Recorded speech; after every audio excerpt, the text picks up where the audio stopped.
রাধারানীকে নিয়ে সেই ভানু মন্দিরে পুজো দিতে যাবে বলে সবে সারি সারি দাঁড়িয়েছে।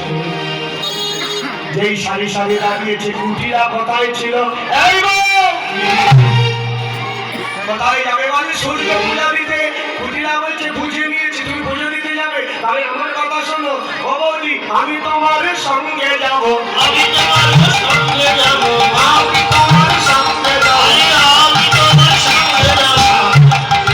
রাধারানী বলছে তুমি গিয়ে কি করবে? যাবো বলে ললিতা বলছে এই কুটিরা, তুমি গিয়ে কি করবে? দেখবো ভানু পুজো না কানু পুজো, আমি ভালো পুজো না ভালো পুজো, ভানু পুজো না কানু পুজো, ভালো পুজো না ভালো পুজো।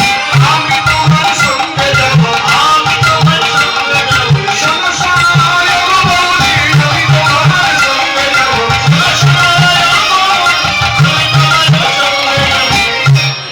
আমি তোমার সঙ্গে যাব, দেখবো ভানু পুজো না কানু পুজো।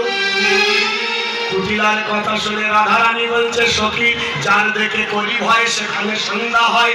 এই কুটিলা তো যাবে বলছে, বলে সঙ্গে করে নিয়ে নে, বাদিনী ভাগানো মন্ত্র আবার শিখিয়ে দেবো, মাঝ রাস্তা থেকেও বাদিনী ভেঙে যাবে।